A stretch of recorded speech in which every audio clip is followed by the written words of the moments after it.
और जो लड़के थे, बच्चे थे, हम लोग को उन्होंने मोटिवेट किया इस फील्ड में, और बच्चे को भी उन्होंने अलग अलग फील्ड में मोटिवेट किया। हम लोगों ने पिछले 6 महीना में ऑलमोस्ट 20 वेबिनार ऑलरेडी ऑर्गेनाइज करवा चुके हैं। तो आज हमारे बीच में विशाल जी हैं, जो कि हम लोग का जो फील्ड है रोबोटिक्स और जिसपे हम लोग काम कर रहे हैं, तो उन्हीं के बारे में वो बताएंगे। तो हम लोग के लिए आज नो डाउट कि बहुत ज्यादा हम लोग के लिए नॉलेज का चीज होगा, जो हम लोग नॉलेज का चीज गेन करेंगे। और जो भी हम यहाँ पे जो जुड़ेंगे, हमारे साथी हम लोग के साथ में जो भी स्टूडेंट हो या फिर प्रोफेशनल हो, जो भी जुड़ेंगे, तो एक बार फिर मैं उन लोगों से रिक्वेस्ट करना चाहूंगा कि जो भी बिहार से हैं या फिर कहीं दूसरे जगह बिहार से हैं और दूसरे जगह काम कर रहे हैं, अगर वो हम लोग के बिहार इनोवेशन सेंटर से डायरेक्टली या इनडायरेक्टली, इसका मतलब हुआ कि वो एज ए मेंटरशिप के तरह भी हम लोग के साथ जुड़ सकते हैं। अगर उनके पास कुछ आइडिया है या फिर उनके कोई रिलेटिव या बच्चे हैं जो कि हमारे सेंटर पे आके देखना चाहते हैं, विजिट करना चाहते हैं, या उनके पास कुछ आइडिया है जो यहाँ पे आके डेवलप करना चाहते हैं, हम लोग उनको गाइड करेंगे। हम लोग के साथ एक बहुत ही स्ट्रॉन्ग टीम है, स्ट्रॉन्ग एक्सपर्ट टीम है, जो कि अलग अलग जगहों पे, इंडिया के अलग अलग, इंडिया नहीं वर्ल्ड के अलग अलग जगहों पे जो स्कॉलर हैं, पीएचडी स्कॉलर हैं, वो लोग हम लोग के टीम में जुड़े हुए हैं। तो हम लोग उनको गाइड करेंगे।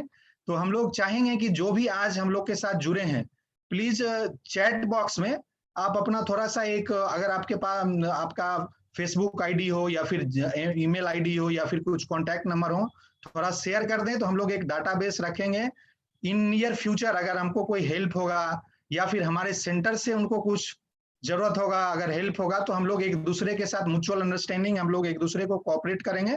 हम लोग का जो सेंटर है उसको आगे लेके जाएंगे। Thank you very much. थोड़ा सा ज्यादा मैंने बोला, thank you very much. Thank you Krishna ji. चूंकि हम लोग ऐसा प्रॉमिस किए थे कि after 5 minutes we will start, तो और भी बहुत सारे मेंबर्स बचे हुए हैं इंट्रोडक्शन के लिए, जैसे कि कनक जी हुए या फिर अतुल जी हैं और अमृत चेत्री जी हैं या फिर रविंद्र कुमार, ये सब बचे हुए हैं। तो थोड़ा सा टाइम का भी लिमिटेशन है, we should go by the time. तो प्लीज़ आप लोग अपना, जैसा कि कृष्णा जी ने बोला है कि आप लोग अपने बारे में थोड़ा सा ब्रीफली आप क्या करते हैं नहीं करते हैं कमेंट सेक्शन में लिख देंगे। That will be very interesting for us to share, और लाइक और कुछ ऐसा चीज होगा in the future that we want to exchange, we can go ahead with that. इसी के साथ हम लोग जो जिस काम के लिए आ जाए हैं वेबिनार के लिए, और जो हमारा टॉपिक है, और अतुल जी से प्रेजेंटेशन देने जा रहे हैं, उसके बारे में मैं थोड़ा सा ब्रीफली बताना चाहूँगा।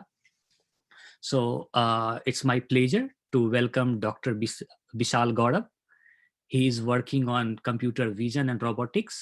He has pursued PhD from Japanese university and currently working in Japanese AI startup companies. His main research theme during his PhD was computer vision and robotics. And he's also MTech from IIT Patna. So no doubt he's from Bihar, and you can ask him. And we are looking very active collaboration with Dr. Bisal Gaurav.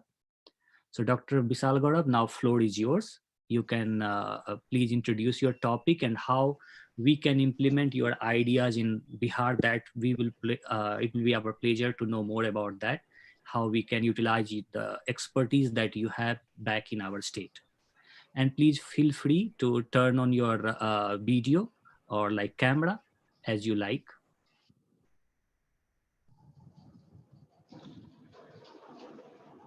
Yeah, thank you, Vikas ji. And before going, one more request to everyone. Those who are not on mute, please mute yourself, except Bisal Gaurav ji. So I'm also going to mute, and we are not going to disturb you. And if you have any question, you can please first write down in the comment section in the chat box, so that it will be quite easy for us to like ask or raise your hand, so that we can ask you during the question and answer time. Okay, so thank you, Vikas ji, and it was very nice of you all to start such an innovative theme in Bihar, and thank you for giving me a chance to introduce the deep learning and AI research to your innovation center. So basically, my PhD was on computer vision and robotics. And right now I am an algorithm engineer at Paksa Technology. And I did my PhD from QTech, Kyushu Institute of Technology in Japan. And yeah. Yes. So, what is AI? This is the like I don't know what's the background of the listeners, and because I knew that there are many students from class 10th or 12th, and those who are new in engineering, and so let's start from the basics. Like, what is actually artificial intelligence?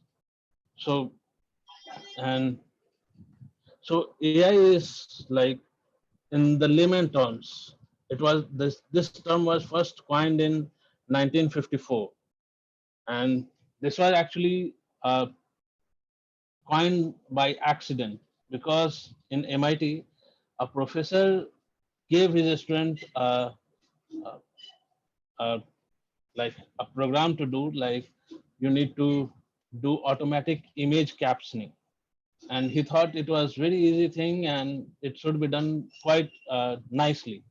So it was, and the students were not able to do it, and he actually failed all the students. So after that, there was a meeting and everything, like why it's so difficult, and they came up like, okay, so AI is like we need to, like machines should have a capability to think or behave like humans. So this was a broader sense, but uh, that's like the ideal term. Like machines should be able to think, and people are working on that. But that's a very big horizon. So from 1950s to 1980s, what people were doing was symbolic AI.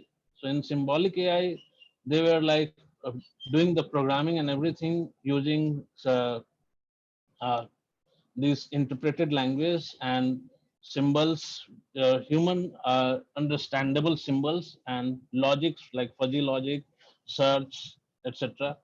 And then came the concept of machine learning. So previous to machine learning, what we had was a classical programming.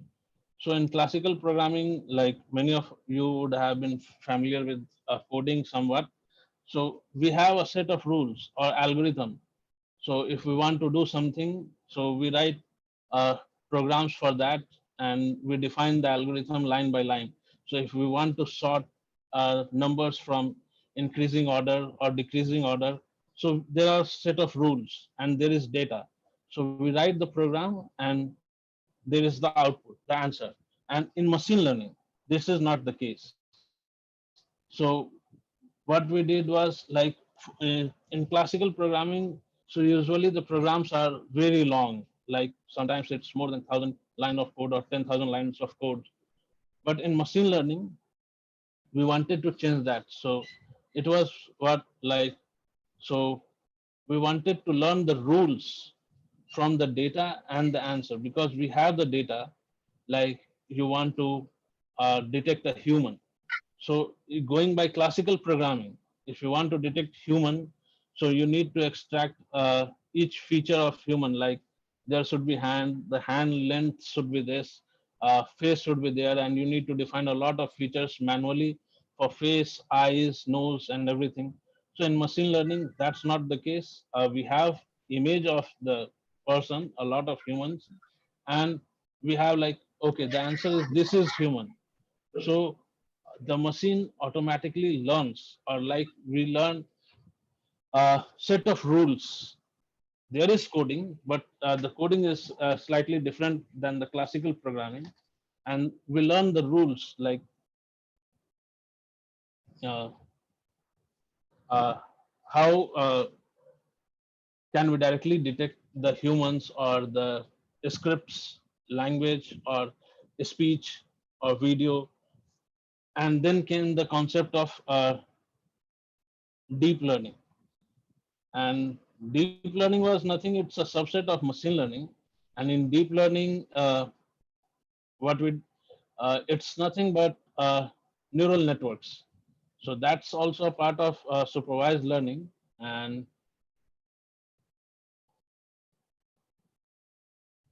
I thought there were questions. Okay.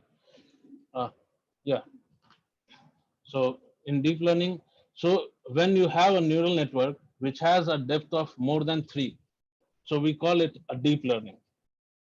So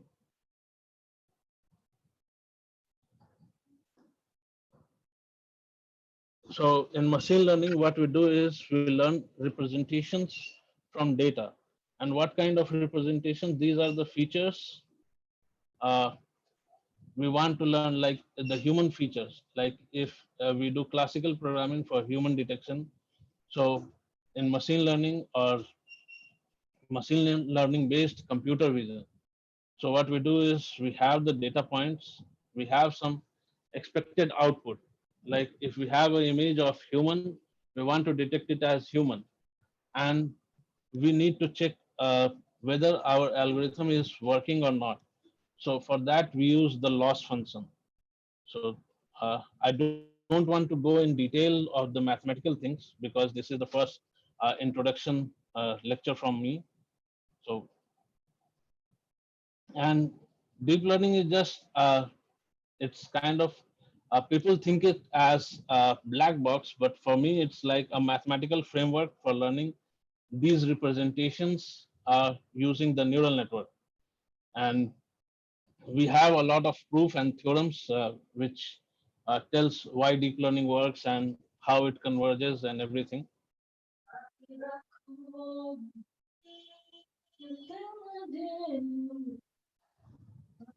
Uh, so, like for example, uh, if you work for a bank and you want to predict how many transactions each customer will make next year. So, uh, what is in classical machine learning, what we did was we have the age of the person, the bank balance, the retirement status, and everything. There are a lot more things, and the number of transactions he has done previously. So, we'll try to predict the number of transactions he will do next year. So, uh, in deep learning, what was the benefit of deep learning? Why it came to the boom? Because uh, in classical machine learning, we were not able to capture the interactions between these features like the age, the bank balance, the retirement status.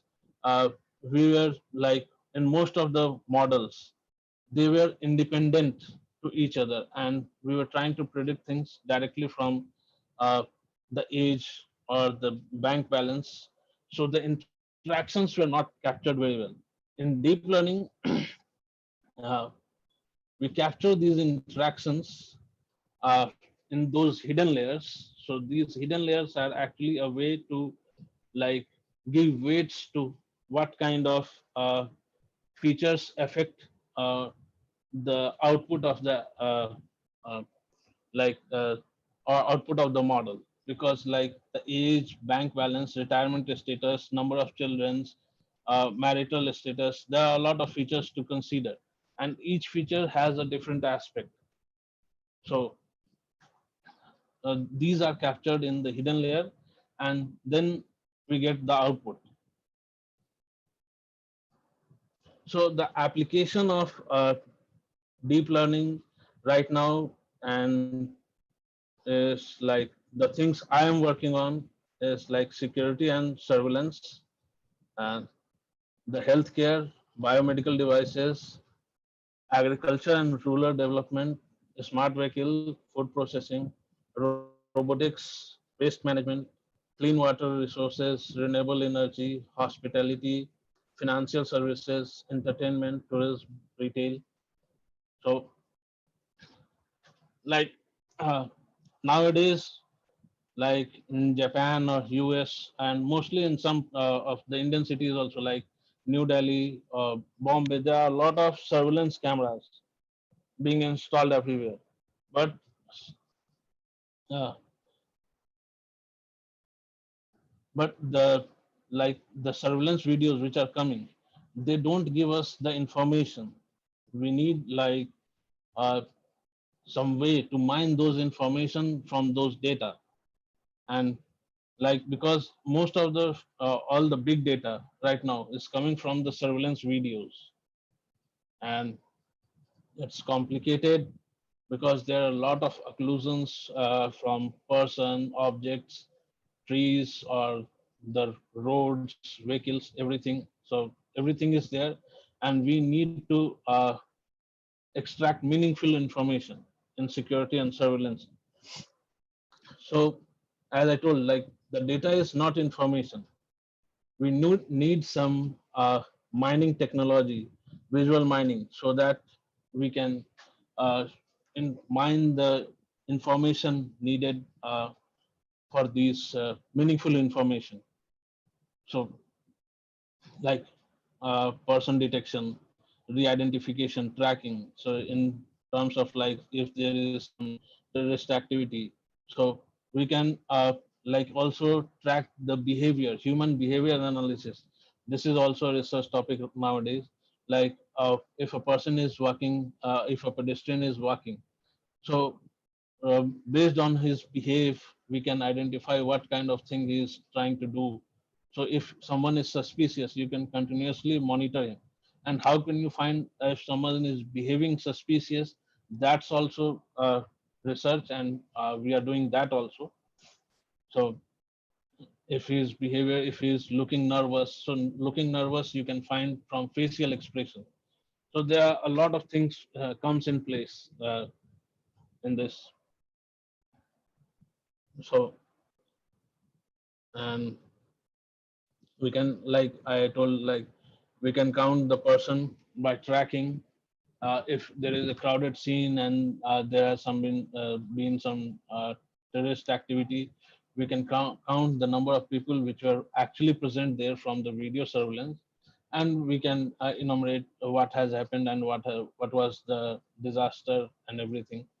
Even detection, if there is some fighting or something going on the streets. Also, like I told, the behavior analysis of a person, if the person is suspicious or something, so we can track his whole path from where he was coming, whom he met, and where he went. And these all can happen over multiple different cameras. So when we go on multiple different cameras, it becomes more challenging task because we need to re-ID the person.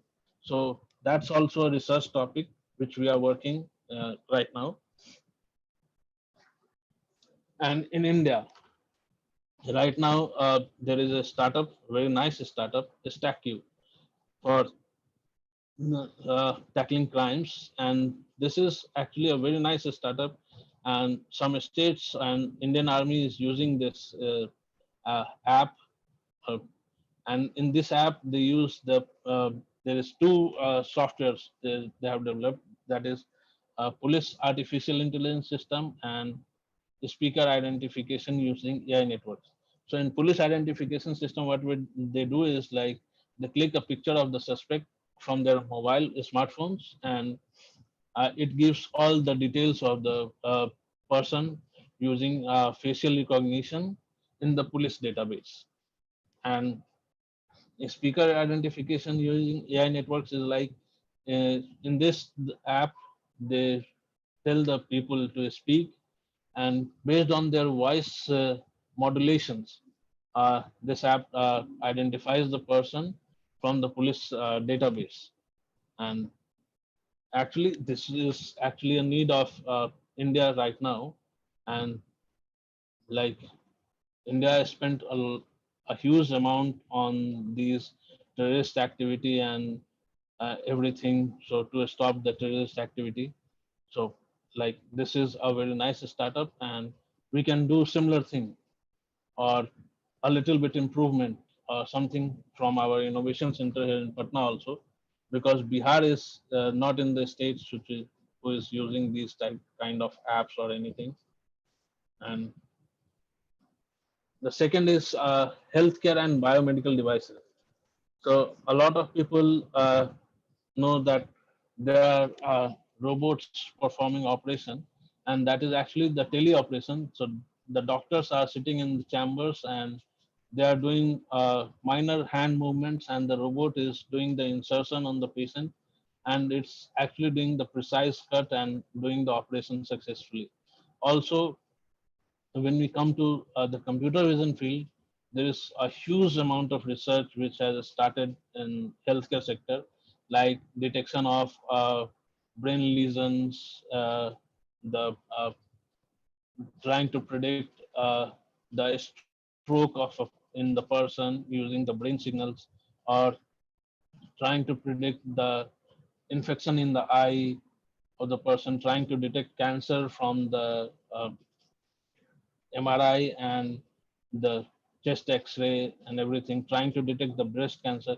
And actually, the breast cancer, uh, this was a very recent paper from NVIDIA on breast cancer detection using computer vision and deep learning. And this was awarded something like the best paper award in CVPR 2019 or 18. So I don't remember exactly, but this was a very nice paper. Uh, and there are two startups in India right now, Niramai, which is actually working on detecting breast cancer, and Doxper. So Doxper, it is not actually working on detection of, but this is actually working on the AI-based management of the uh, patient database for hospital, so that if the patient have some query and everything, and the doctors, relevant doctors, can directly be assigned to him using the AI-based the software which they have made. And this is actually, India is like the agriculture nation, as we all know, and we have a huge scope in this field using uh, AI and deep learning, and there are many companies which are actually working in this field. Actually, 18% of our GDP is coming from agriculture. So this is actually a very important, and Bihar is also an agriculture state. So this is actually very important topic for us. And so like Microsoft, Cropin, Intolab, and Gobasco, these are working with farmers actually in India, and they have shown an increase in production and everything. So what they are doing is they are monitoring the weather condition, the predicting the weather, the land minerals, and the growth of the crops, and uh, infections, like if there are pests growing in the crops or everything, using this AI based method. So this has eased a lot of things and improved the production a lot. So this is also a very nice area to look forward. And this is actually a topic like smart vehicles and smart parking. So right now I am also working on it. So what the people are doing is like the autonomous vehicles. So we all know that Google is working and everything, but there is like smart parking. That's also a problem because in bigger cities, we don't have parking space. If you consider Tokyo or Japan especially, so there are a lot of like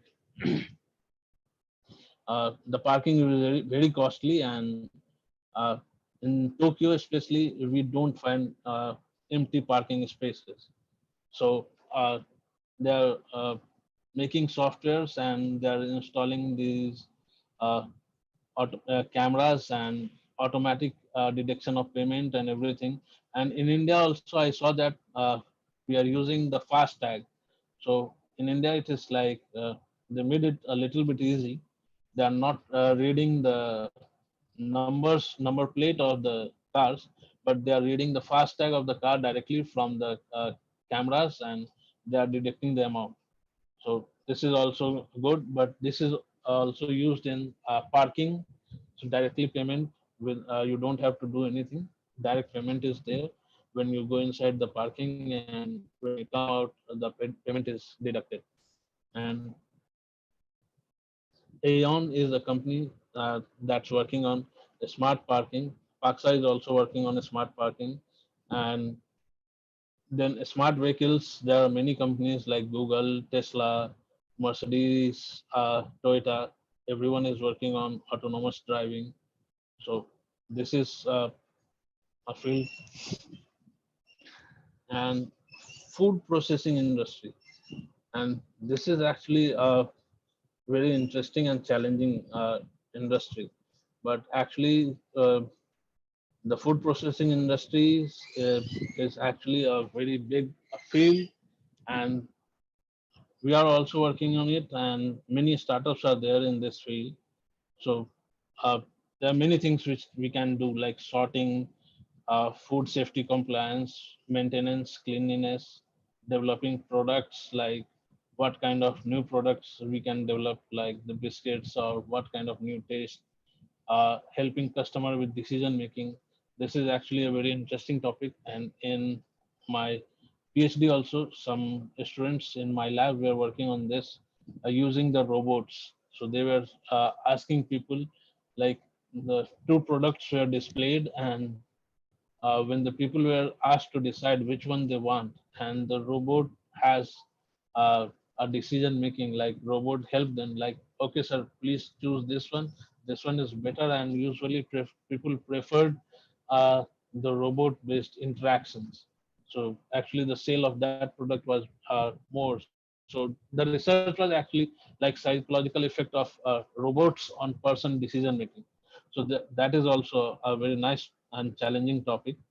And I worked for, I can't name the company, but in Japan we have this packed food in many of the you know, 7-Eleven, Lawson's, and everything. So in those packed food, uh, the amount of food and the quality of food is also being detected directly by the AI systems. And yeah,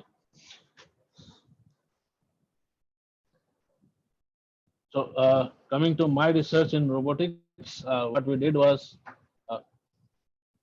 uh, cloth manipulation, uh, and we were working on a clothing assistance system, uh, which we developed for, as you can see on the right video.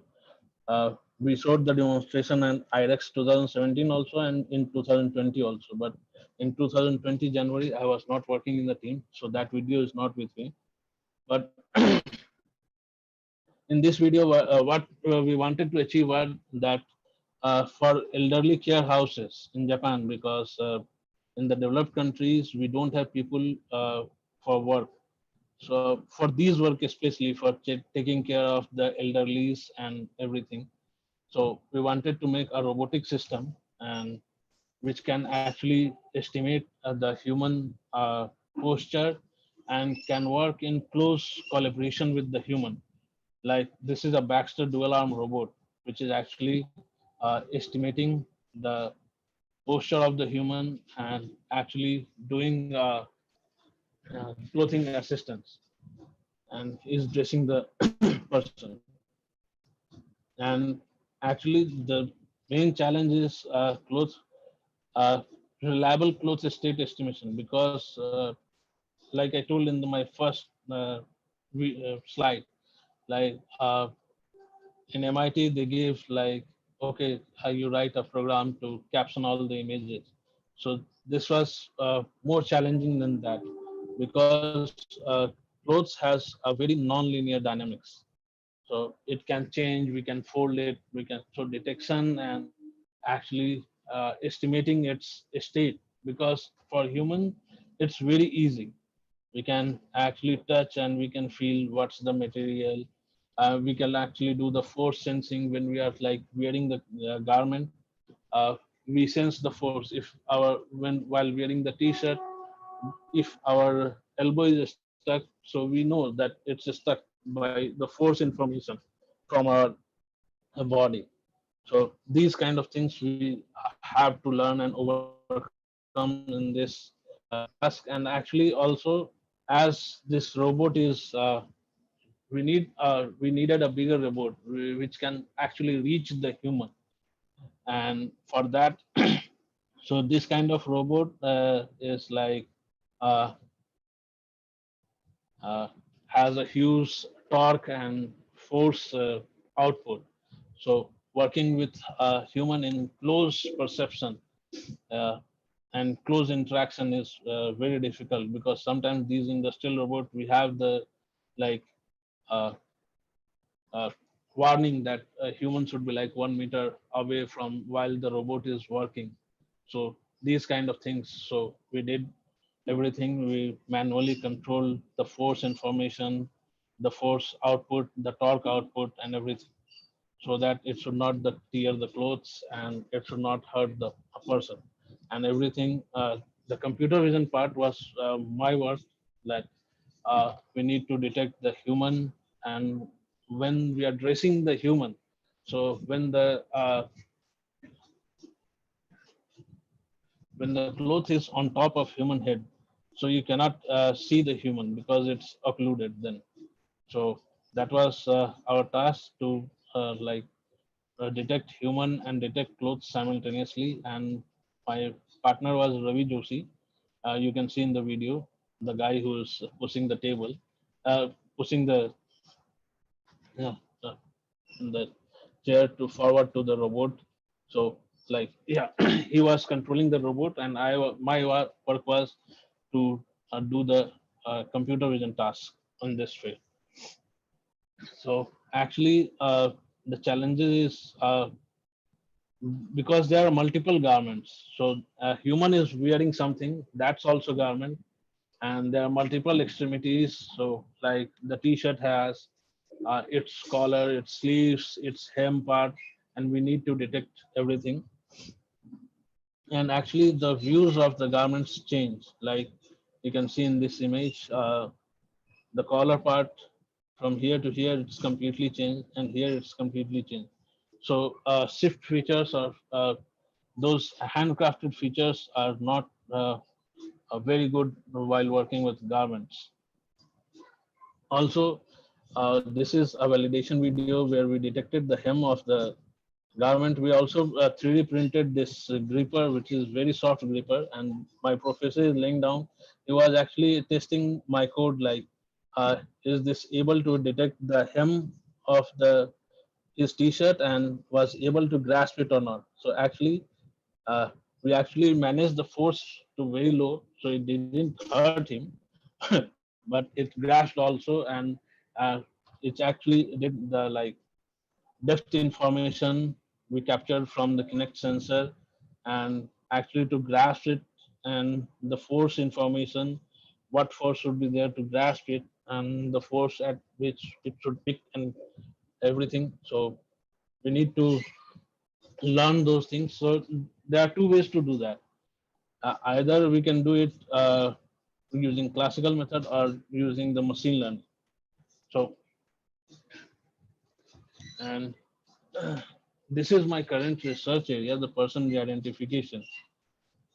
So in re-identification, what we do is we need to associate the same person across multiple different cameras, because tracking is almost solved. Like if a person, if you want to track some person in using one camera, so you can track it easily if he's always in the camera view, no problem. But what if the person is occluded or the track is missed? After that, you will see that a new tracking ID is given to that person. So we don't want to do that. We want to associate the same. Like if the person is identified as this is person one, so this person one should be tracked across all the cameras and with the same ID and everything.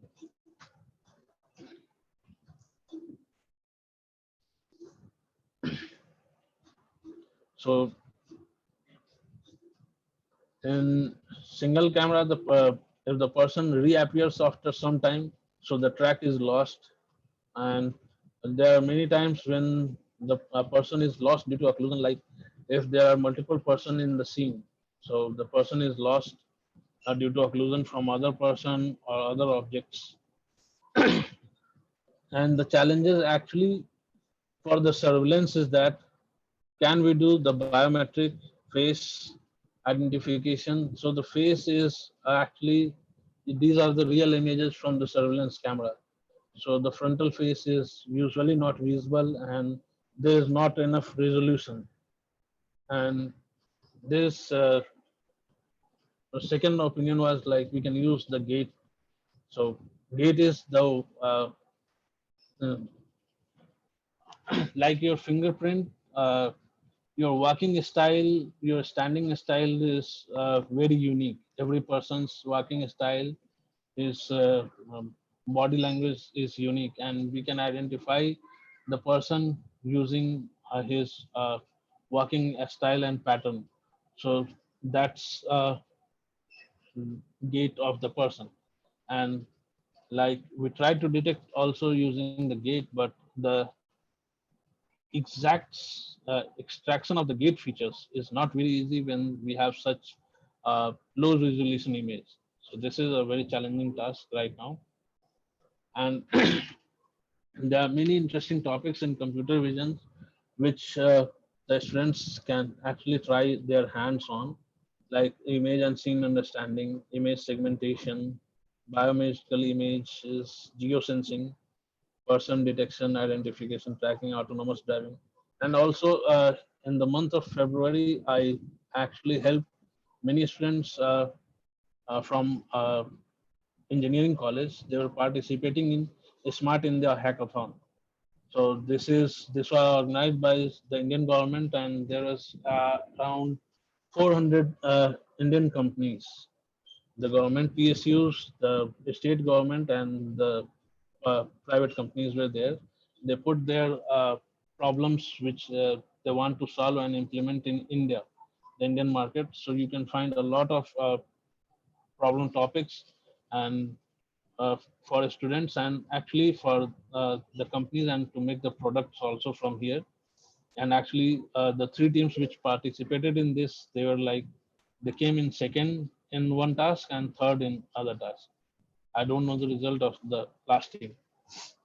And yeah, thank you. If you have questions, please to ask. And I made this an introduction, like if next time uh, uh,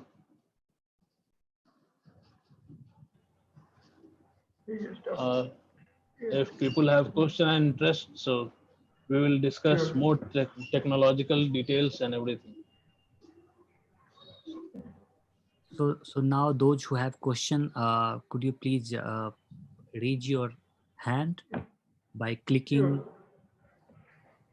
or like you can text, or you can just turn on your mic and then ask the question. Yes, एक बार ये screen share of कर दीजिए तो ज्यादा interest. Yeah. Okay, एक question आया है मोहित की तरफ से, how to get started in the field.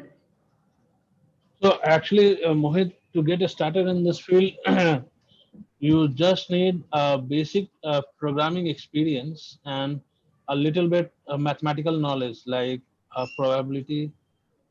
Not very, you don't need to be an expert in the field of probability or statistics, but just a little bit introduction to probability, statistics would be fine. And like a little bit programming language, like if you can do work in Python, MATLAB, so it's okay. You can start, because Python and MATLAB are very easy. Okay. So you can start from there. Vishal, I have just follow-up question from the Mohit. Is it okay to ask? Yeah. So my question is that, what I found out, many people has difficulties in setting up environment, environment. So how difficult, like as a beginners, like suppose I am trying to set up a environment on my computer, how like many times people has difficulties.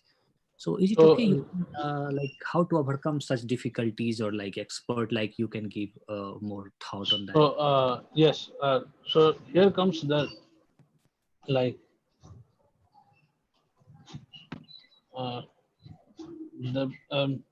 overcome this difficulty. So you need to analyze the problem. So like the model you are going to train. So what kind of model or how big the model is. So like if you are doing it for like the MNIST data set, which is actually a benchmark data set for handwritten digit recognition.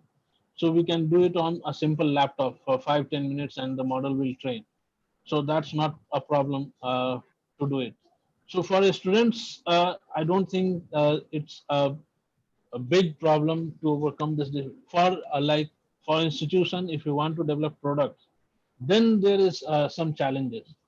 So for institution, there is like you need to do have at least one server which has a GPU and everything. So that will cost around, like right now I have seen the GPU prices. So the 1080 Ti, so it will cost around 1 lakh. So that will not be a very costly.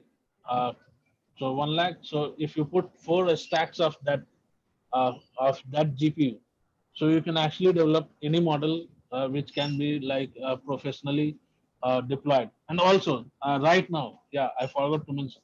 Right now, we are making actually we are making a lot of models on the uh, on TF Lite. Uh, mm, I forgot the name of the kit, the small kit. Uh, actually, most of us are using that, and I forgot the name.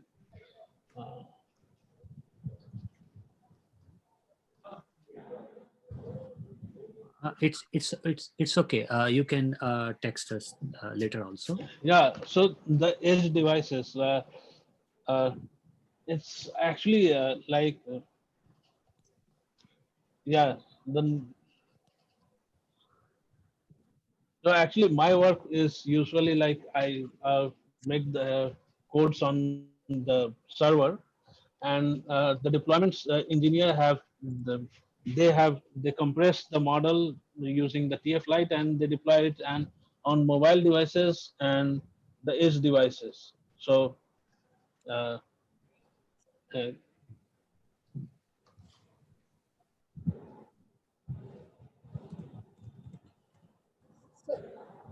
Hello. yeah, hello. Hi, this is Riti Chatterjee. We are actually working on, manufacturing systems and being able to detect defects in the products during the assembly line or in the process also. Yeah, The difficulty we are facing actually, how to operationalize and, make it real time on the assembly line. This is one I would like to know if you have, if you can share some insights on it. And the other one, the elderly care and being able to, use a robotic mechanism to, kind of put the clothes on. That's great. And we are also working on the care systems. And I would like to know more about how can I interact with the to understand this part better, how to use robots, how to procure the entire supply chain of robots, how to procure, how to assemble, and how to build robots. okay. So for your first question, like you want to do it in a real time in the assembly line, so the fault detection. So for that, you just need a camera and also the edge devices. So right now I'm uh, Let's say it's an injection molding machine, okay, and it's running, and we want to detect defects ahead and prevent further production of molds so that they don't go for a waste. yeah, for that we have done a similar thing right now, and the model is deployed. So what we did was uh, we trained the model for fault detection and the different kind of fault detections, and when the product is coming on the assembly line, so uh, uh, the image is captured, and within because the inference time is less than a second, so we get like, okay, there is this fault, like there is some defect, if there is some hole or some like uh, we did this for PCB fabrication also. So in that, if there is some missing connection and everything, so you can detect that, and you can stop, or you can like stop the production that time, or uh, it's easy, like that's not a problem. Like if you can train, if you have a data set and you have the type of faults which are being generated in the injection molding, So Yeah. you can train the model based on that, and you can compress the model to work from very light modules. Mhm. So like the mobile devices or anything, you don't need servers on the assembly line. So you can just use What some type of cameras have you mounted? Means, what were the cameras you mounted? the camera. It depends, because different type of uh, production line needs different type of cameras. So in some production line there are X-ray cameras there, and in some production line there are normal RGB cameras. So it depends what kind of product you are So if it's a taking, and fast moving equipment, right?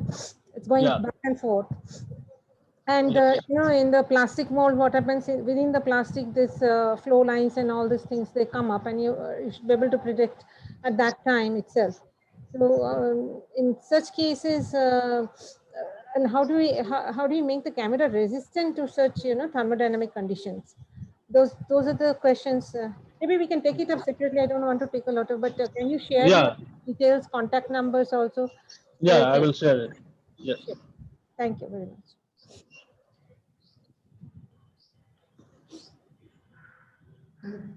Anyone has another question? Please feel free to ask. So the robotics part also, maybe I'll touch base with you separately. I Yeah. need a Okay. lot more insights. Yeah, I don't want to drag everyone there. Yeah. Okay. Yes. है विशाल sir, Yeah. Hello. आवाज आ रहा है? Yes. कि मेरा एक question था, जो basic question है कि मतलब रोबोटिक्स का मतलब क्या होता है? जैसे जो लोग लाइन फ्लोइंग रोबोट होता है, मैन फ्लोइंग रोबोट, उसके बाद ऑब्स्टेकल एवॉइडर हो गया, वो लोग भी बोलते हैं, तो मतलब क्या, तो हम रोबोटिक्स कर रहे हैं। और रोबोटिक्स में सोफिया भी आता है, और जैसे हम सोफिया से भी मिले हैं, तो एक उसका भी लेवल है। तो हमको अभी तक की समझ में नहीं आया कि एज पर एग्जाम्पल कोई स्टूडेंट इस लाइन फ्लोइंग रोबोट बनाता है या ऑब्स्टेकल एवॉइडर रोबोट बनाता है, तो उससे उसका क्या फ्यूचर है क्या आगे करके? कोई ऑब्स्टेकल एवॉइडर रोबोट या लाइन फ्लोइंग रोबोट बनाना सीख लेता है उस लेवल का, तो उसका आगे चल के कोई कैरियर है क्या उसका? देखिए, कैरियर तो बहुत अच्छा है, उसके लिए कोई दिक्कत नहीं है। देखिए, जब आप लाइन फ्लोइंग रोबोट बनाते हैं, अभी आपको ये पता है अमेजन वेयर हाउसेस में जो रोबोट उन्होंने डिप्लॉय किया, उन्होंने एक्चुअली लाइन फ्लोइंग रोबोट ही डिप्लॉय किया। देखिए, होता क्या था पहले, अमेजन के जैसे ढेर सारे ये आते थे, आपको ऑर्डर्स आए, अमेजन पे इतने सारे ऑर्डर जा रहे थे, उनके वेयर हाउसेस में बहुत सारे सामान रखे हैं। तो उन्होंने क्या किया कि पहले ह्यूमंस रहते थे, लोग रहते थे, वो वहां से सामान उठाए, उसमें डाले, पैकिंग किए, तो टाइम लगता था। तो अब इन्होंने क्या किया, पहले उसको रोबोट से ये किया, तो इन्होंने पिकिंग चैलेंज एक बनाया था कि लोग किसी भी शेल्फ पे कोई सामान रखा है तो रोबोट उसको कैसे उठाएगा। फिर इन्होंने क्या किया कि कहा कि ये भी ज्यादा टाइम ले रहा है, अब क्या करते हैं, इन्होंने लाइन फ्लोइंग रोबोट बनाया जो कि पूरा का पूरा सेल्फ उठा के वापस ले आता है। और सेल्फ उठा के ले आता है, जैसे इस सेल्फ पे जैसे पाउडर है, बिस्किट है, ये है, वो है, इस चीज का ऑर्डर आया, तो ये क्या करेगा, पूरा का पूरा वो सेल्फ उठा के ले आएगा लाइन फ्लोइंग रोबोट वो, और उसको वहां पे प्लेस करता है, और फिर वहां से वो जो रोबोट है जो पिकिंग टास्क वाला, वो सामान को उसमें पैक करता है। तो लाइन फ्लोइंग रोबोट क्या है, एक बेसिक कॉन्सेप्ट है जहां से आप रोबोटिक्स सीखना शुरू करते हैं। और व्हाट इज रोबोटिक्स, सबसे पहला बेसिक क्वेश्चन ये है कि रोबोटिक्स क्या है। सो ऐसा मशीन जिसमें एक्चुएटर्स क्या, जिसमें मोटर्स लगे, इलेक्ट्रिकल मशीन जिसमें मोटर, इलेक्ट्रिकल एंड मैकेनिकल, ठीक है, दोनों है वो, उसमें मोटर्स लगे हैं, सेंसर्स लगे हैं, and actually we can program that machine, जिसको हम प्रोग्राम कर सकते हैं। Like JCB is not programmable, उसका आउटपुट पूरा रोबोट वाला है, ठीक है। अगर हम उसमें प्रोग्रामेबल उसको बना देते कि हम उसको बैठ के टेली ऑपरेशन कर सके, उसमें ड्राइवर की जरूरत नहीं होती, और हम टेली ऑपरेशन, तो वो एक रोबोट बन जाता। लेकिन हम वहां पे बैठ के उस पर काम कर रहे हैं, तो वो उसको मतलब उसमें कहीं भी प्रोग्रामेबल वाला चीज नहीं है। जहां पे हम प्रोग्रामेबल चीज ले आते हैं ना, तो जहां पे उसको इंटेलिजेंट बनाने की बात हो जाती है, तो वो मशीन आपका रोबोट हो जाता है। अब जैसे आपके जो अभी इंटेलिजेंट स्मार्ट डिवाइसेस आ रहे हैं, जैसे आपके इलेक्ट्रिक बल्ब्स जो कि वाईफाई से कनेक्ट होकर आपके मूड के अनुसार लाइट चेंज करेंगे, कंडीशन चेंज करेंगे, तो इनका, लेकिन इसको भी हम रोबोट नहीं बोल सकते। क्यों? क्योंकि इसमें एक्चुएटर्स नहीं है, यानी मोटर्स नहीं है, सेंसर्स नहीं है वो वाले। तो जिसमें जब मोटर और सेंसर जब आ जाएगा, उसको हम ये बोलते हैं। तो जैसे जो लाइन फ्लोइंग रोबोट है उसमें मोटर्स है, उसको हम प्रोग्राम कर रहे हैं कि लाइन को डिटेक्ट करे उसको एक जगह से। तो उसमें आप क्या क्या सीखते हैं? आप उसमें कंप्यूटर विजन सीख रहे हैं, आप उसमें मोटर कंट्रोल सीख रहे हैं, आप उसमें मैकेनिक्स सीख रहे हैं, तो आप बहुत कुछ सीख रहे हैं। तो आगे जाके उसी का यूज होता है जब आप बड़ा बड़ा रोबोट ऑपरेट करते हैं। सो ये ऐसा चीज है जहाँ बेसिक चीज है। जैसे आप जब सी सीखते हैं तो हेलो वर्ल्ड प्रिंट करना सीखते हैं, तो वही चीज है, जब आप उसको कीजिएगा तभी आगे आप अच्छे से उसको कर पाइए। तो बहुत अच्छा चीज है, आप वहां से स्टार्ट कीजिए। और एक क्वेश्चन में मेरा और था कि जैसे आप जापान में रहे हैं, तो वहाँ का टेक्नोलॉजी का बहुत ही हाई है, ठीक है। तो मतलब बेसिकली इंडिया में हम लोग कुछ रोबोटिक प्रोडक्ट बनाने के जाते हैं लोग, तो मतलब हम लोग उस लेवल का टेक्नोलॉजी तक क्यों नहीं जा पाते हैं लोग, कि मतलब एक लिमिटेशन तक फिक्स हो जाते हैं लोग, ताकि जापान का टेक्नोलॉजी इतना आगे क्यों है, और हम लोग का इंडिया का इतना पीछे क्यों है टेक्नोलॉजी? देखिए वो तो अलग डिबेट का चीज है, उसमें गवर्नमेंट पॉलिसीज है, बहुत चीज है। लेकिन हाँ, पहली चीज, जैसे रोबोटिक्स जब ये टर्म क्वाइन हुआ था और ये जब फील्ड बना था, तो इसमें पहले ये किया गया था कि ये रोबोट सिर्फ इस चीज के लिए बनेगा, 3D रूल पे बनेगा। मतलब डल, डर्टी और डेंजरस, यही 3 काम के लिए हम रोबोट बनाएंगे।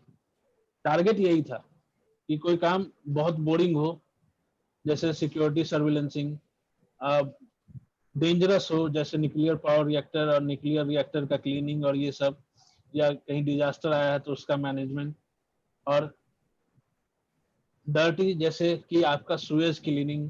जैसे इंडिया में आज भी सुएज क्लीनिंग के लिए क्या है कि लोग उतरते हैं, उसको साफ करते हैं, तो ये रोबोट से भी किया जाता है, ठीक है। तो चीज यही थी कि इसका रोबोट सिर्फ इसीलिए बनेगा। आज के टाइम में इसका एक्सपेंशन हो गया इससे ज्यादा, ठीक है। लेकिन वो डिपेंड करता है, जैसे जापान में क्या है कि वहां पे पॉपुलेशन कम है और लोग जो है सो उतना अफोर्ड भी कर सकते हैं। इंडिया में क्या है कि आपको अगर घर की सफाई करानी है, आप नौकर रख लोगे, आप उसको 1000 रुपया महीना दोगे और आके साफ करेगा, आपको जुम्बा रोबोट की जरूरत नहीं है, ठीक है। तो डिपेंड करता है, मतलब इट्स अ ट्रेड ऑफ, आप वो चीज जरूरत है। अब जैसे हमारे यहाँ क्या है कि अगर हम, जैसे इंडिया में भी एक्चुअली सारे के सारे प्लांट ऑटोनोमस हो चुके हैं। ऐसा नहीं है कि हमारे जितने भी कार फैक्ट्री मैन्युफैक्चरिंग लाइनअप है या आपके बाइक्स के मैन्युफैक्चरिंग लाइनअप है, सारे के सारे रोबोट से 24/7 ऑपरेट होते हैं, ठीक है। वहां पे अभी ह्यूमन का जरूरत नहीं है कि इंसान मैकेनिक उसको बाइक को वो असेंबल कर रहा है, तो ये चीज है। लेकिन अगर हम उसको कंप्लीटली 100% ऑटोनोमस कर देंगे, तो हमारे यहाँ ऐसी नौकरी कम है और कम हो जाएगा। तो हमें वो ट्रेड ऑफ देखना है कि हमें कितना करना है और कहाँ पे रुकना है। मतलब हमारे यहाँ पॉपुलेशन बहुत है और बेरोजगारी बहुत है, तो हम हर चीज रोबोटिक्स से अगर सॉल्व कर देंगे तो हमारे लिए प्रॉब्लम हो जाएगा, गरीबी बहुत हो जाएगा। तो ये ट्रेड ऑफ भी जरूरी है। नहीं, तो इसमें मेरा मानना है कि अगर हम नहीं करते हैं तो हो सकता है कि आने वाला फ्यूचर में तो कोई और कर लेगा, तो अनएम्प्लॉयमेंट कम हो जाएगा। इसलिए कहना सही रहेगा क्या? सबसे पहली बात कि अब बहुत सारा चीज है जिसको ऑटोनोमस किया जा सकता है, बट लेकिन उसकी जरूरत है नहीं है। जैसे आप अभी सिक्योरिटी गार्ड रखते हैं बहुत जगह, और उसको नहीं भी रख सकते, नहीं नेसेसरी आप उसको कंप्लीटली ऑटोनोमस कर सकते हैं। तो उससे आप जब नहीं रखोगे तो ज्यादा सिक्योर है, एक्चुअली जब रोबोट से आप उसको कर रहे हो, कैमरा सर्विलेंस से कर रहे हो, तो 24/7 वो सिक्योर है, वो सोएगा नहीं, वो कुछ नहीं करेगा, बट अनएम्प्लॉयमेंट वहां पे बढ़ जाएगी, ठीक है। लेकिन अगर आए टेक्नोलॉजी की बात पे, इंडिया में भी आप आईआईटीज का ये देखोगे, आईआईटीज का रिसर्च देखोगे, तो अभी इंडिया में भी रोबोटिक्स में बहुत अच्छा काम हुआ, और हर साल इंडिया से आपको आईरॉस में और इकरा में, जो कि रोबोटिक्स का टॉप लेवल कॉन्फ्रेंस है पूरे वर्ल्ड में, उसमें आईआईटीज के ढेर सारे पेपर जा रहे हैं। तो आईआईटी भी बहुत अच्छी काम कर रही है, स्पेशली आईआईटी दिल्ली और आईआईटी बॉम्बे रोबोटिक्स में काफी अच्छा काम, बहुत अच्छा काम किया। Thank you, Gaurav ji. Anyone else has any question? Please feel free to ask. Sorry, Hindi में भी बोल सकते हैं। किन्हीं के पास कोई क्वेश्चन है तो प्लीज उसको फील कंफर्टेबल, हिंदी इंग्लिश कोई भी भाषा हो, वी कैन अंडरस्टैंड और we can translate. We need to connect, if we can connect to him, you know, also. Yeah. Mohit, do you have any question? No, I don't. I got my answer. Okay, so Vishal ji, I have some very basic question. Not being an expert in that area, my expertise is quite different. But I want to know that there is some term is getting quite recently about supervised learning and unsupervised learning. Yes, So yes. what I understood, that idea that you have like shown or like you was talking about, that was basically supervised learning, right? Yes, most of it. And what is the role of unsupervised learning then? I have some difficulties in understanding that. Okay. So actually, the basic difference is that in supervised learning, like I told you, that we have some data, and then we have the labels.